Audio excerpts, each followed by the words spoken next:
আমাদের রাজ্যসভার এমপি হয়েছে নতুন, ও আছে। মনে রাখবেন রথিন ঘোষ আছেন মিনিস্টার,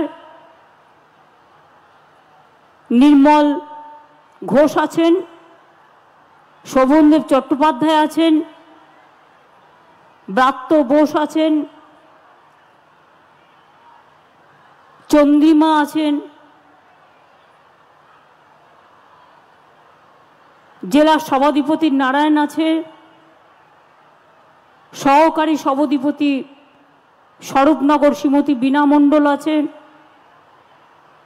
এমএলএ বাগদা বিশ্বজিৎ দাস নেক্সট আপনাদের আশীর্বাদে এমপি হবে,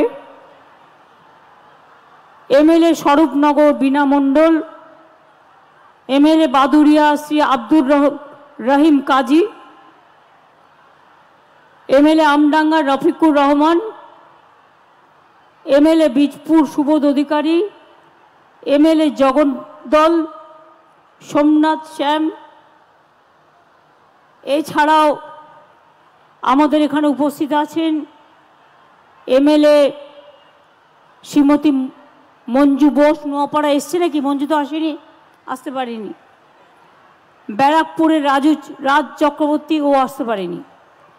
কামারহাটি মদন মিত্র অসুস্থ আছে, আসতে পারেনি। রাজারহাট গোপালপুরে অদিতি মুন্সি তার গান শুনলেন। দেগঙ্গার এমএলএ শ্রীমতী রহিমা মণ্ডল, এমএলএ বারাসাত শ্রী চিরঞ্জিত চক্রবর্তী, হারোয়া নুরুল ইসলাম, ও এখন বসিরহাট সিটে দাঁড়িয়েছে। আগামী দিন আপনাদের আশীর্বাদে এমএলএ থেকে এমপি হবে। MLA Minakha Shrimati Usharani Mondal, MLA Sandeshkhali Sukumar Mahato, MLA Basirhat Dakshin Dinajpur Saptarshi Banerjee, MLA Basirhat Uttar Rafikul Islam Mondal, MLA Hingalganj Shri Debesh Mondal, MLA Habra municipality chairman MLA Narayan Saha, Prabodh Sarkar chairman Ashoknagar Kalyani municipality, Gopal Sheth chairman Bangaon municipality, Ashani Mukherjee chairman Barasat municipality, Nirmal Ghosh chairman Madhyamgram municipality, জেনাব নেহাই আলী সভাপতি হাবড়া 1 পঞ্চায়েত সমিতি, শ্রী রতন দাস সভাপতি হাবড়া 2 পঞ্চায়েত সমিতি। এছাড়াও আমার যত মিনিস্টাররা আছেন আজকে সারা বাংলা জুড়ে, তাদেরও প্রায় 8,000 কোটি টাকার প্রজেক্ট উদ্বোধন হলো। সেখানে ববি অরূপ থেকে শুরু করে, সুজিত থেকে শুরু করে বিভিন্ন জায়গায় সবাই উপস্থিত আছেন। আমি প্রথমেই আপনাদের বলবো যে আজকে হাবড়া জেলায় উদ্বোধন শিলান্যাস পরিষেবা মোট 2,719 কোটি 64 লক্ষ টাকা করা হলো উত্তর 24 পরগনার জন্য। এবং উত্তর 24 পরগনা ছাড়াও অন্যান্য জেলার 647টি প্রকল্পের উদ্বোধন ও শিলান্যাস করা হলো। মোট ভ্যালু হচ্ছে 8,405 কোটি টাকা। এই অনুষ্ঠান থেকে প্রায় 7 লক্ষ পরিবারের কাছে কোনো না কোনো পরিষেবা পৌঁছে যাবে। আমার কথা আপনাদের একটু ধৈর্য ধরে শুনতে হবে, কারণ আগামী দিন বিজেপি যে অশান্তির খেলা খেলবার চেষ্টা করছেন, আমি আপনাদের যুক্তি দিয়ে সেটা বোঝাবার চেষ্টা করব। তার জন্য আমাকে কিছুটা সময় দিতে হবে। আগে বলি, 851 কোটি টাকা ব্যয়ে হাবড়া গাইঘাটা পানীয় জল প্রকল্প করা হচ্ছে। যতটা কাজ হয়েছে তাতে ব্যারাকপুর 1, হাবড়া 2 ব্লকের 40,000 মানুষ উপকৃত হবে। পরে আরও 5টি ব্লক, হাবড়া 1, গাইঘাটা, আমডাঙ্গা, দেগঙ্গা, বারাসাত 1 ব্লক, এছাড়াও 3টে মিউনিসিপ্যালিটি, হাবড়া অশোকনগর কল্যাণগড় গোবরডাঙ্গা মিউনিসিপ্যালিটির 5 লক্ষ মানুষ উপকৃত হবে। আমি একটু ডিএমকে ডাকছি।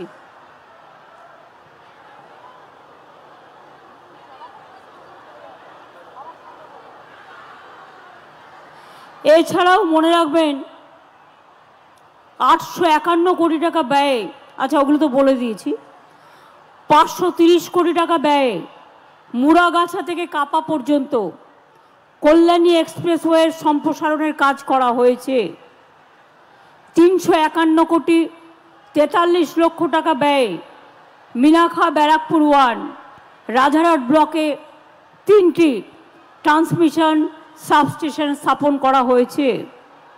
হুগলির ফুরফুরা শরীফে 2 কোটি 28 লক্ষ টাকা দিয়ে আগেও করা হয়েছে সোলার লাইটিং প্রজেক্ট করা হয়েছে। এতে 5 বছরের রক্ষণাবেক্ষণের গ্যারেন্টি সহ 600 স্ট্রিট লাইট ও 20টি হাই মাস্ট লাইট বসানো হলো। এছাড়াও মনে রাখবেন 24 পরগনার অশোকনগর স্টেট জেনারেল হাসপাতালে 27 কোটি 67 লক্ষ টাকা ব্যয়ে নার্সিং ট্রেনিং স্কুল করা হচ্ছে। হাবড়া স্টেট জেনারেল হাসপাতালে আরও 100 বেডের জন্য নতুন অনুমোদন দেওয়া হলো, যেখানে এখানকার মানুষ আরও পরিষেবা পাবে। এছাড়াও 3400টি নতুন টেলিমেডিসিন সেন্টার, 100 বেডের অতিরিক্ত ওয়ার্ড, ক্রিটিক্যাল কেয়ার ইউনিট সহ অনেক কিছু করা হয়েছে। আজকে আপনারা দেখতে পেলেন 100 দিনের কাজ বন্ধ হয়ে গেলেও, কেন্দ্রীয় সরকার টাকা না দিলেও আমরা জব কার্ড হোল্ডারদের টাকা দিয়েছি। নামেই ওটা 100 দিনের কাজ ছিল, কিন্তু বছরে ওটা 30-35 দিন হতো। তাই আমরা ধাপ্পা না দিয়ে আর দিল্লির কাছে মাথা নত না করে আজ থেকে কর্মশ্রী প্রকল্প চালু করছি, যাতে 50 দিন জব কার্ড হোল্ডাররা কাজ পাবেন এবং তাদের টাকা নিশ্চিন্ত থাকবে। কিছুদিন আগে লক্ষ্মীর ভাণ্ডার প্রকল্পে 13 লক্ষ মা বোনকে আমি আরও ঢুকিয়েছিলাম, তারা আমার কাছে আবেদন করেছিলেন। এবারেও 3,85,000 আরও বাড়ানো হচ্ছে, তারা নতুন করে আবেদন করেছে। অর্থাৎ মোট লক্ষ্মীর ভাণ্ডার সংখ্যা হচ্ছে 2,15,42,000। কিছুদিন আগে বার্ধক্য ভাতা 9 লক্ষ বাড়ানো হয়েছিল, এখন আরও 2,40,542 জন বাড়ানো হলো। ফলে বার্ধক্য ভাতা প্রাপকের সংখ্যা 30,34,176 জন হলো। আর লক্ষ্মীর ভাণ্ডারের মেয়েরা জানেন যে 1 এপ্রিল থেকে যারা 500 টাকা পেতেন সারা জীবন 1000 টাকা পাবেন, আর যারা তপশিলি আদিবাসী আছেন যারা 1000 টাকা পেতেন তারা 1200 টাকা করে পাবেন। এছাড়াও আশা অঙ্গনারী থেকে শুরু করে সিভিক ভলেন্টিয়ার্স, গ্রিন পুলিশ থেকে শুরু করে সবারটাই বাড়ানো হয়েছে।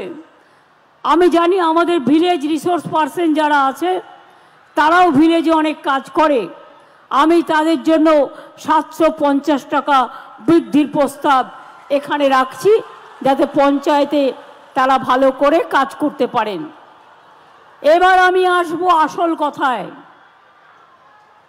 এটা ছিল সরকারি কাজ। এবার যে ইলেকশনের আগে প্রতারণা, ছলনা, বঞ্চনা, নাগরিক অধিকার কেড়ে নেবার চক্রান্ত চলছে, তার সম্বন্ধে একটা কথা বলি, ভালো করে কান দিয়ে শুনুন, কাজে লাগবে। যে রুলসটা কালকে কেন্দ্রীয় সরকার ঘোষণা করেছে, আদৌ এটা বৈধ কিনা আমার সন্দেহ আছে। কোনো ক্ল্যারিটি নেই, টোটাল ভাওতা। ইলেকশনের আগে যুদ্ধ খেলা 19 সালেও করেছিল। 2019 সালে এনআরসির নামে আসামে 19 লক্ষ লোকের মধ্যে 13 লক্ষ বাঙালি হিন্দুকে বাদ দেওয়া হয়েছিল।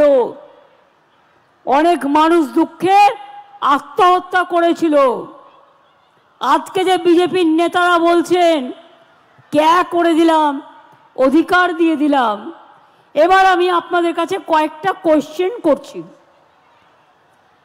তার মানে এখন যাদের দরখাস্ত করতে বলা হচ্ছে, তার মানে তারা যেই দরখাস্ত করবেন সঙ্গে সঙ্গে তারা নাগরিক থাকা সত্ত্বেও আপনারা বেআইনি অনুপ্রবেশকারী হয়ে যাবেন। তাহলে আপনাদের সম্পত্তি কি হবে, আপনাদের চাকরি বাকরি কি হবে, আপনাদের ছেলে মেয়েদের পড়াশুনো কি হবে, সবটাই বেআইনি ডিক্লেয়ার হয়ে যাবে। আপনাদের কোনো অধিকার থাকবে না। এটা অধিকার কারার খেলা। যখন আমরা লুডো খেলি দেখেন তো, আমরা ছক্কা মারলে গুটি খোলে। এটা হচ্ছে বিজেপির লুডো খেলার ছক্কা। রাজনীতির আগে ভাবছে আমি করলাম ছক্কা, অ্যাকচুয়াল কিন্তু ওটা হচ্ছে পুট, অর্থাৎ শূন্য। নিট রেজাল্ট হচ্ছে 0। শুধু তাই নয়, আপনারা যেই দরখাস্ত করবেন আপনাদের সব নাগরিকত্ব ক্যান্সেল করে দিয়ে, সব অধিকার ক্যান্সেল করে দিয়ে, এটা এনআরসির সাথে কানেক্টেড, মনে রাখবেন, আপনাদের ডিটেনশন ক্যাম্পে নিয়ে চলে যাওয়া হবে। এই দরখাস্ত করবার আগে বারবার ভাববেন, একবার নয় 1000 বার, আমরা মানছি না, আমরা মানব না। একটা মানুষ যদি অধিকার পায় আমি খুশি হব, কিন্তু একটা মানুষ যদি বঞ্চিত হয় তার সামনে দাঁড়িয়ে আমি তাকে শেল্টার দেব। বাংলা থেকে বিতাড়িত কাউকে আমি করতে দেব না। শুনে রাখুন, আজকে মণিপুরে কত চার্চ পুড়িয়েছে জানেন আপনারা? মণিপুরের মেয়েদের উলঙ্গ করে নৃত্য করা হয়েছে। কোথায় ছিলেন বিজেপি নেতারা? একবার জবাব দেবেন। মনে রাখবেন, যারা এই সময়ে যারা ক্যাতে আবেদন করবেন, কোনো ক্ল্যারিটি নেই, আপনার সব অধিকার কেড়ে নেবে। প্রথমে আপনি নাগরিক ছিলেন, ভোট দিয়েছেন কি দেননি? আমি যারা খুশি হচ্ছেন তাদের বলবো, আপনারা খুশি হলে আমি খুশি, কিন্তু আপনারা দুঃখী হলে আমি দুঃখী। বলুন, ভোট দিয়েছেন কি দেননি এতদিন? বুক বাজিয়ে বলুন সত্যি কথা। আধার কার্ড ছিল কি ছিল না?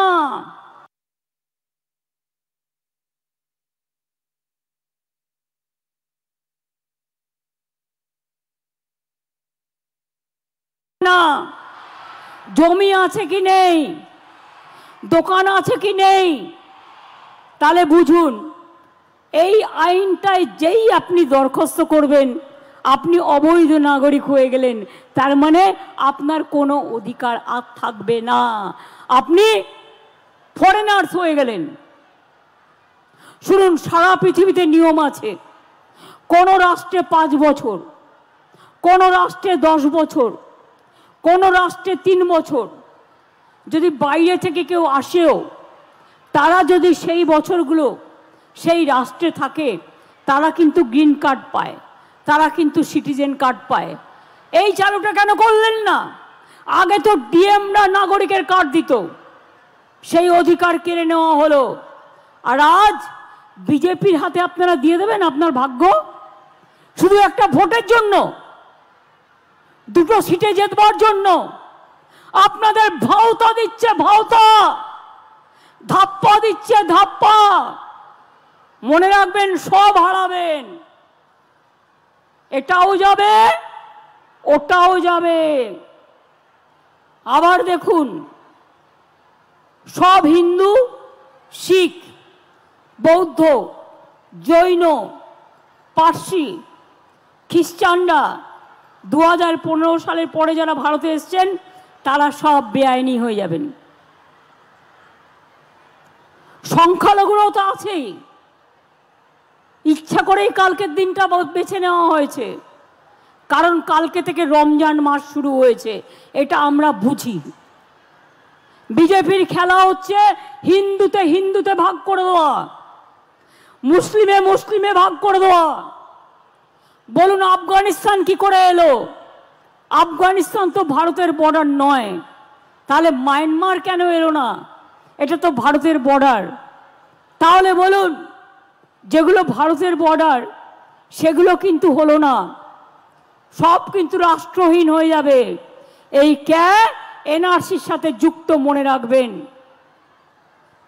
এই আইন, আপনি যদি নাগরিক না হন তাহলে সংবিধানের 14 নম্বর ধারা, 21 নম্বর ধারায় সব অধিকার থেকে আপনি বঞ্চিত হবেন কি করে?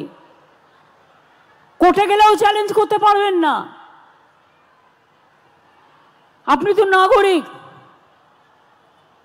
শুধুমাত্র 3টি দেশ, আফগানিস্তান, বাংলাদেশ আর পাকিস্তান, আর শুধুমাত্র 6টা ধর্ম, হিন্দু, শিখ, বৌদ্ধ, জৈন, পার্সি আর খ্রিস্ট ধর্ম, মায়ানমার, শ্রীলঙ্কা বাদ, ইসলাম ধর্ম বাদ। এটা ভারতীয় সংবিধানের ধর্ম নিরপেক্ষতার মূলে কঠোর আঘাত করেছে, মনে রাখবেন। এরপরে এর সাথে এনআরসিকে যুক্ত করে দেবে। আপনারা যারা নাগরিক আছেন, এবার বলুন তো একটা ছোট্ট কথা, এরকম অনেক পরিবার আছে, এপার বাংলার সাথে ওপার বাংলার বিয়ে হয়েছে, এখানকার ছেলে ওখানকার মেয়ে, ওখানকার মেয়ে এখানকার ছেলে, তাদের কি হবে? তার মানে মেয়ে বাপের বাড়ি যেতে পারবে না, আসতে পারবে না, আর ছেলে সেও শ্বশুর বাড়ি যেতে পারবে না, সেও রাষ্ট্রহীন হয়ে যাবে। ধর্মের ভিত্তিতে নাগরিকত্ব কখনো শুনেছেন? আন্তর্জাতিক কনভেনশন পরিষ্কার বলা আছে, ইউনাইটেড নেশনসে অনুপ্রবেশকারীরা যেন বৈধ কারণ ছাড়া রাষ্ট্রহীন না হয়ে পড়ে। এটা মানবিকতার অপমান। এমনকি শরণার্থীরাও যদি বিপদে পড়ে তার পাশের জায়গায় গিয়ে আশ্রয় নেয়, তাদেরও কিন্তু মানবিকতার খাতিরে তাদের আশ্রয় দিতে সে রাষ্ট্র বাধ্য থাকে। তাহলে বলুন, আমার কন্যাশ্রী যারা আছেন ভাগাভাগি, সে যখন এই আইনে পড়বে, তার 18 বছর বয়স হয়ে গেলে নাগরিকত্ব, তাহলে তো সে কন্যাশ্রী পাবে না, শিক্ষাশ্রী পাবে না, ঐক্যশ্রী পাবে না, মেধাশ্রী পাবে না, বিনা পয়সায় রেশন পাবে না, কৃষক বন্ধু পাবে না, স্বাস্থ্যসাথী পাবে না, লক্ষ্মীর ভাণ্ডার পাবে না, বিধবা ভাতা পাবে না, বার্ধক্য ভাতা পাবে না, কোনো সুযোগ সুবিধা পাবে না। আপনাকে আগে বেআইনি হয়ে যেতে হবে, তারপরে আদৌ আপনি আইনি হবেন কিনা তার কোনো গ্যারেন্টি নেই। তার কারণ এটা একটা ঝুমলা, বিজেপির এটা একটা ঝুমলা। আপনারা মনে রাখবেন, যদি সত্যি কেউ নাগরিক পায়, আমার কোনো দুঃখ নেই, আমি খুশি হব। অধিকারটা ডিএম এর হাতে দিন, যেটা আগে আইন ছিল ডিএম দেখে নেবে যদি কারো অসুবিধে হয়। কিন্তু নিজেদের হাতে রেখে দিয়েছেন কেন? প্রথমে তাকে বেআইনি হিসেবে ঘোষণা করবেন, অনুপ্রবেশকারী। তার মানে এখন যারা নাগরিক ছিলেন তারাও হয়ে যাবেন বেআইনি। এই আইন চালু হলে, আর এই আইন যদি আপনি অ্যাপ্লাই করেন, এর কোনো ক্ল্যারিটি নেই। আমি লিগাল অ্যাডভাইজারদের ওপিনিয়নও নিয়েছি, তারা আমাকে সেম কথা বলেছে, এটা মানুষের উপর অত্যাচার করবার জন্য, হ্যারাস করবার জন্য, আর 2টো সিটে 3টে সিটে ভোটে জেতবার জন্য আপনাদের ভাওতা দেয়া হচ্ছে। কি মতুয়া ভাই বোনেরা, আপনারা বিশ্বাস করেন আইনটাকে? তাহলে এতদিন কেন করলো না? 2020-তে তো আইন পাশ হয়েছিল, এতদিন কেন করেনি? আজকে নির্বাচনের 2 দিন আগে কোনো আইন করলে সেই আইনটা থোড়াই আইনে পরিণত হয়? না মানুষ সে অধিকার পায়? অর্থাৎ আপনি ভোটটাও দিতে পারবেন কিনা আপনার সন্দেহ আছে। খবরদার এই পথে যাবেন না। बीजेपी नानान रकम कथा बोलबे, आपको कोई अधिकार नहीं जाएगा, सब रहेगा, वो झूठा है, वो जुमला है। काल থেকে नर्थ ईस्टार्नर लोकेरा काঁদছে, सारा भारतवर्षे मुस्लिमरा काঁদছে, हिंदुराও काঁদছে। कारण आसामे যখন एनआरसी क्या হয়েছিল 19 লক্ষের মধ্যে 13 লক্ষ হিন্দুরাও বাদ হয়ে গিয়েছিল। বাঙালি হিন্দুরা মনে রাখবেন, নীতি যদি স্বচ্ছ হতো তাহলে মতুয়াদের আধার কার্ড কাটতে গিয়েছিলেন কেন? আধার কার্ড বাতিল করেছিলেন কেন? নমশূদ্রদের আধার কার্ড বাতিল করেছিলেন কেন? এটা পরিষ্কার রাজনীতির খেলা। আর করতে হলে 1 বছর সময় নিয়ে হাতে করতেন, আমরা বুঝতাম ততদিনে মানুষ পায় কিনা। এখন আপনার পাওয়ার সুযোগ নেই, কিন্তু আপনার অধিকারটাকে কেড়ে নিল। যে সম্পত্তি ছিল কেড়ে নিল, যে আধার কার্ড ছিল কেড়ে নিল, সব জমা দাও। আর ফর্মের এক জায়গায় বলা হয়েছে বাবার বার্থ সার্টিফিকেটও নিয়ে আসতে হবে। কি সবার বাবার বার্থ সার্টিফিকেট আছে? তো আমার তো নেই। আমি বাবা মার জন্মদিনই কবে জানি না। তো আমার মতো আপনাদেরও অনেক পরিবার আছে যাদের আজকে 35-40 বছর বয়স, 50 বছর 60 বছর বয়স, তাদের বাবার বার্থ সার্টিফিকেটটা খুঁজে পাবেন তো? সুতরাং আমি মনে করি এটা টোটাল ভাওতা। এই দেখুন, আমি একটা বই লিখেছিলাম নাগরিকত্বের আতঙ্ক, পারলে বইটা কিনে পড়বেন। যারা খুশি হচ্ছেন তারা দেখে নেবেন আইনটা, তাতে বুঝতে পারবেন যে আইনটা কত ভয়ানক, কত আতঙ্ক সৃষ্টিকারী। 2 জনকে দেবে, 8 জনকে দেবে না। যে 2 জন পেলেন সে হয়তো খুশি হবে, কিন্তু যে 8 জন পেলেন না তাদের ডিটেনশন ক্যাম্পে পাঠিয়ে দেবে। বাংলায় আমরা থাকতে কোনো ডিটেনশন ক্যাম্প করতে দেব না, কোনো এনআরসি করতে দেব না, কারো অধিকার কাটতে দেব না, কাউকে বঞ্চনা করতে দেব না, কাউকে লাঞ্ছনা করতে দেব না। এর জন্য যদি আমার জীবনও যায় আমি জীবন দিতে তৈরি। বাংলার মানুষের অধিকার আমি কিছুতেই কাটতে দেব না। আমি সব রাজ্যকে বলবো আপনারাও একে একে তৈরি হন। রমজান মাস চলছে, শান্তিতে রোজা করুন আর আল্লাহর কাছে বলুন, আল্লাহ তাআলা এর তুমি বিচার দিও। দোল আসছে, হোলি আসছে, অন্নপূর্ণা পুজো আসছে, শুভ নববর্ষ আছে। সবার হয়ে প্রার্থনা করে বলে যাই, কি করেছেন আপনি মতুয়া ঠাকুরদের জন্য? বাংলাদেশে গিয়েও অনেক কথা বলে এসেছিলেন। মতুয়া ঠাকুর বাড়ির উন্নয়ন কারা করেছে? আমরা করেছি। বড় মা যতদিন বেঁচে ছিলেন তার কে দেখাশোনা করেছে? আমি করেছি। মমতা বালা ঠাকুর করেছে, জিজ্ঞেস করুন ওকে। অসুস্থ হলেই বেলভিউতে আমি ভর্তি করতাম। আর আপনাদের যে এমএলএ ছিল সেই এমএলএ আমাকে বলতো বড় মা অসুস্থ হয়েছে, এক্ষুনি ভর্তি করতে হবে। মতুয়াদের নামে ইউনিভার্সিটি কে করেছে? মতুয়াদের কলেজ কে করেছে? মতুয়াদের যে পুণ্যতম দিন, সেই দিনটাকে ছুটির দিবস কে ঘোষণা করেছে? সবটাই করব আমরা। আর তোমরা ভেবো না যে আমরা গাছের আমরা আমরা আমরা হচ্ছি নাগরিক। আমাদের অধিকার নাগরিকের অধিকার, এ অধিকার কেড়ে নেওয়া চলবে না। বাবা মায়ের অধিকার গেলে বাচ্চাগুলো থাকবে কোত্থেকে? কার কাছে থাকবে? কত শিশু অসহায় হয়ে যাবে, কত মানুষ অসহায় হয়ে যাবে। দেখুন, আমি যেটা করতে পারি, আমার রাজ্যে আমি কাউকে অধিকার কাটতে দেব না।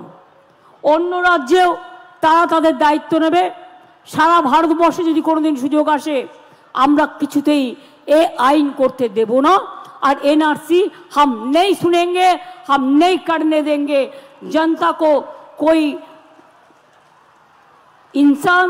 इंसानियत को इंसाफ ना मिले ये काम हम नहीं करने देंगे। আমি আবার ইংলিশে দু একটা লাইন বলে দিই, আমি লিগাল ওপিনিয়ন নিয়ে বলছি, জাস্ট এ মিনিট, যাতে ন্যাশনাল প্রেসগুলো যারা আছে বিজেপির দালালি করেন তারাও একটু জানতে পারবেন। Number 1, the K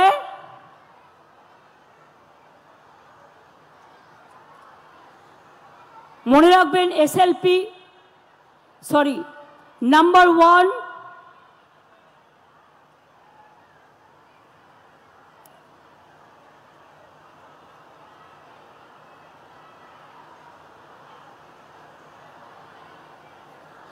the care and the rules are begged for the following reasons. Declaration of illegal immigrant of valid citizens, আসল নাগরিকদের বিদেশি বানিয়ে দেওয়ার চক্রান্ত। It requires immigrants who are already citizens, যারা ইতিমধ্যেই সিটিজেন আছে তাদের to declare that they are illegal immigrants, মানে অনুপ্রবেশকারী যে নাগরিক আছে।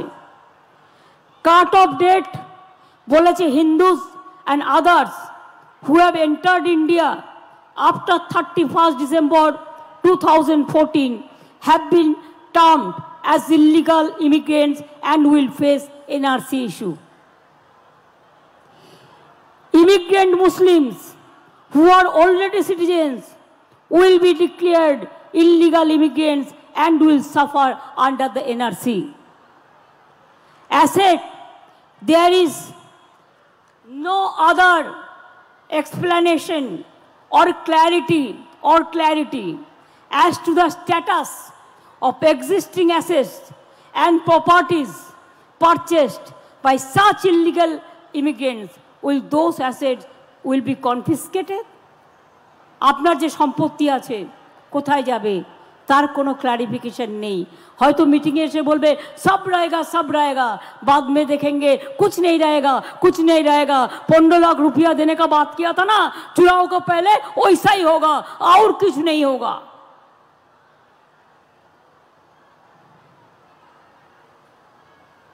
Proof document, parents birth certificate,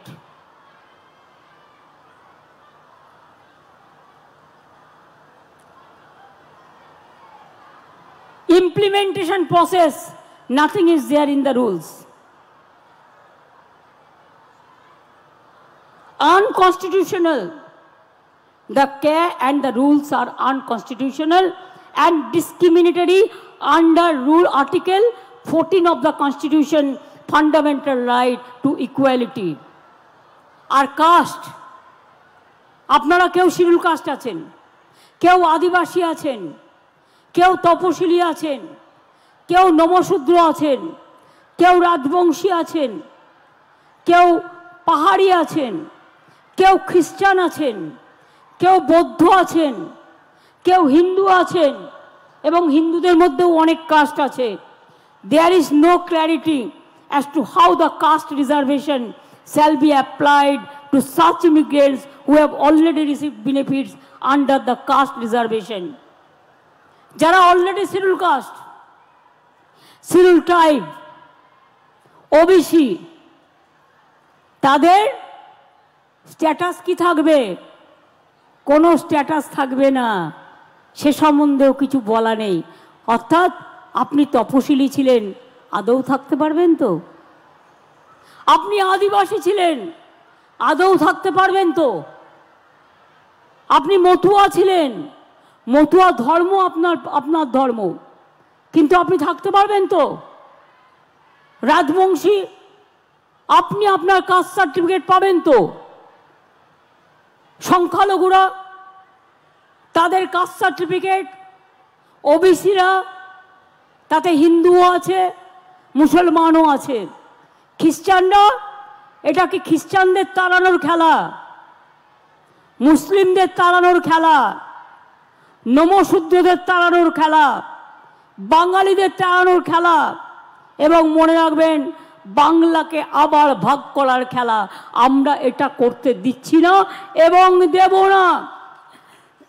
state বলুন, নাগরিকত্বের আতঙ্ক নয়, আমরা সবাই নাগরিক, এটা আমাদের পরিচয়। আমরা সবাই নাগরিক কিনা?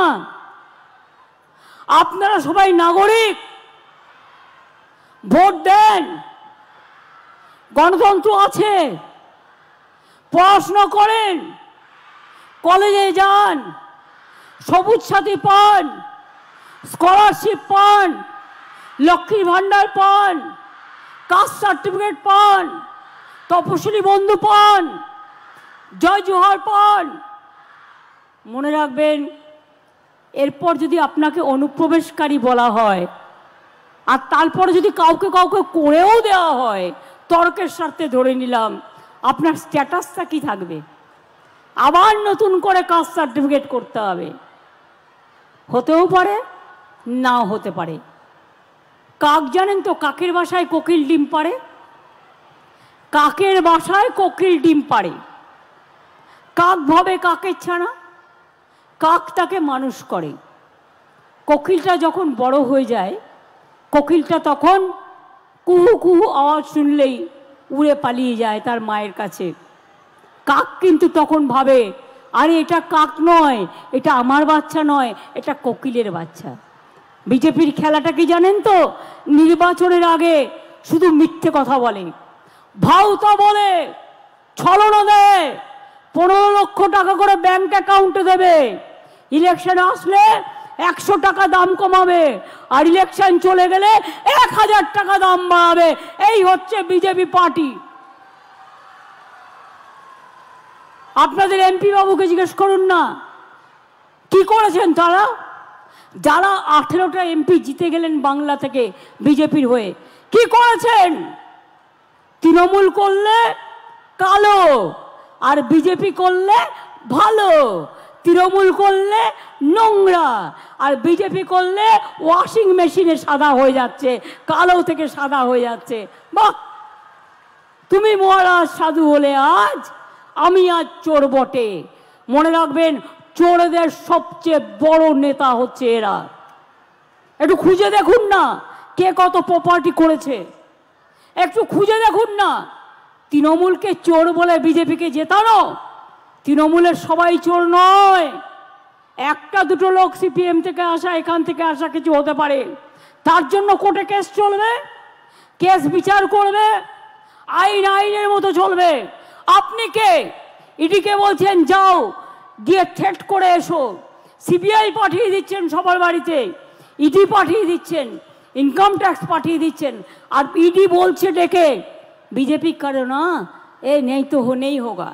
আমাদের একটা কয়েকদিন আগে খুব ইম্পর্টেন্ট ছেলেকে ডেকেছিল, তার কাছ থেকে শুনলাম তাকে বলেছে आप एक काम करो, हम तो पॉलिटिकली आपको बुलाया। तो वो बोले बुलाइए नहीं, आपको थोड़ा इंतजार करने पड़ेगा, কিছুক্ষণ অপেক্ষা করতে করবে। এবার সে কিছুক্ষণ অপেক্ষা করেছে, এবার বলছে एक राजनीतिक व्यक्ति का फोन आएगा, एक पॉलिटिकल लीडर का फोन आएगा।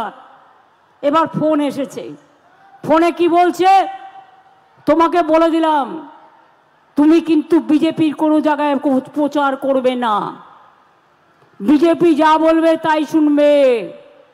বুঝুন, এর নাম হচ্ছে বিজেপি। এত ভয়ানক কুৎসিত দল আমি দেখিনি। এরা মহিলাদের বিরুদ্ধে, অ্যান্টি উইমেন, এবং আসল হিন্দু যারা, সেই হিন্দু ধর্ম মানে না ওরা, রামকৃষ্ণকে মানে না, সারদা মাকে মানে না, স্বামী বিবেকানন্দ মানে না, মতুয়া ঠাকুর মানে না, পঞ্চানন বর্মা মানে না, মনে রাখবেন রঘুনাথ মুর্মু মানে না। এরা কি করে? নিজেদের মধ্যে একটা হিন্দুত্ব তৈরি করে ফেলেছে, যেটা বহিরাগত হিন্দুত্ব, যার সাথে বাংলা, আরে আমাদের ভাষাটা এক, এ তো আমাদের অপরাধ নয়। অবিভক্ত বাংলায় দুটো বাংলাই তো এক ছিল। আমরা যে ভাষায় কথা বলি ওরাও সে ভাষায় কথা বলে। বাংলাদেশের বাংলা ভাষা শুনলেই বিজেপির পিত্তি চটে যায়। বাংলাকে ওরা পছন্দ করে না।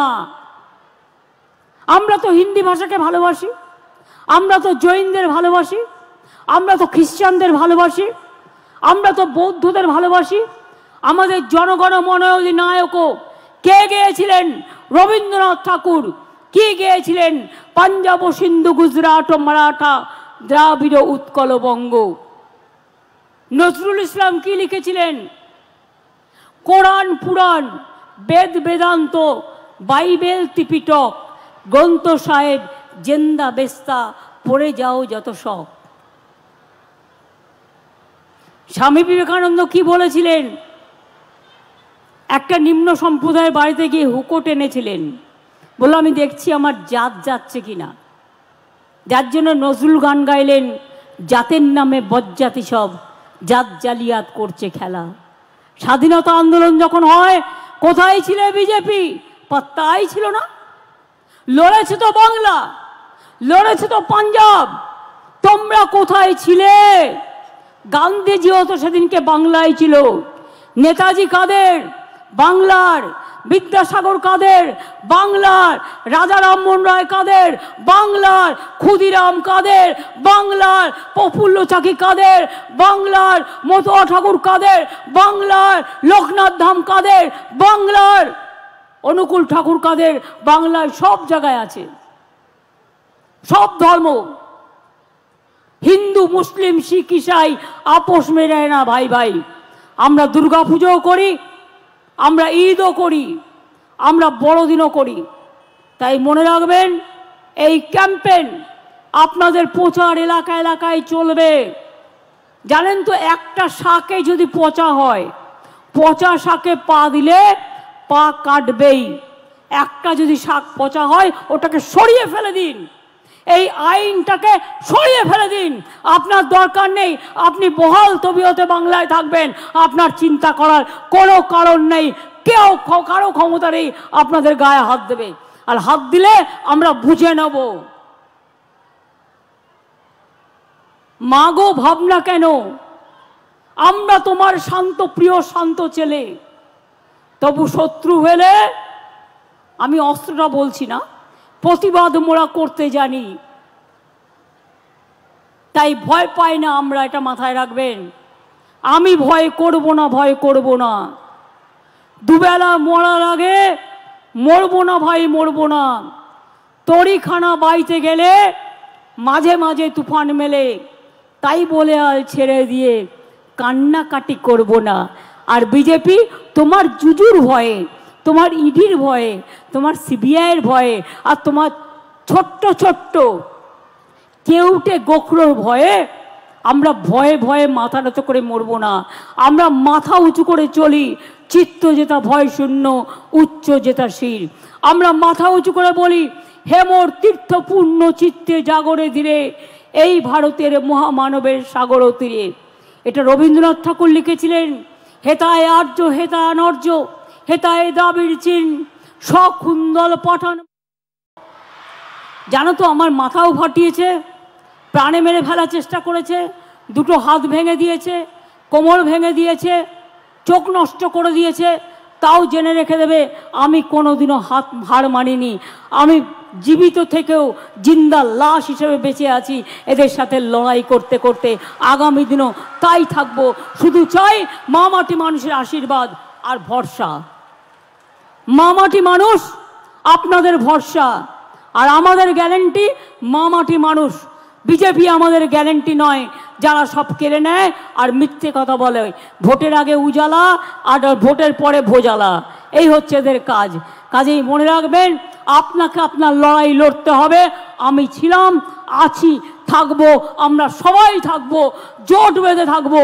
আমাদের যত এমএলএরা আছে, এমপিরা আছে, জেলা পরিষদ আছে, গ্রাম সভা আছে, পঞ্চায়েত সমিতি আছে, ব্লক আছে, আশা আছে, আইসিডিএস আছে, কন্যাশ্রী আছে, যুবশ্রী আছে, সবুজ সাথী আছে, মেধাশ্রী আছে, যজ্ঞশ্রী আছে, আইসিডিএস আছে, আশা আছে, ভিআরপি আছে, গ্রিন পুলিশ আছে, সিভিক পুলিশ আছে, কিষাণ বন্ধু আছে, সবুজ সাথী আছে, সবুজ শ্রী আছে। সবাই কাঁধে মিলিয়ে লড়াই করব। লড়াই লড়াই লড়াই চাই, লড়াই করেই জিততে চাই। লড়াই লড়াই লড়াই চাই, লড়াই করে জিততে চাই। লড়েंगे, करेंगे, मरेंगे, लेकिन जीतेंगे। খেলা হবে, খেলতে হবে,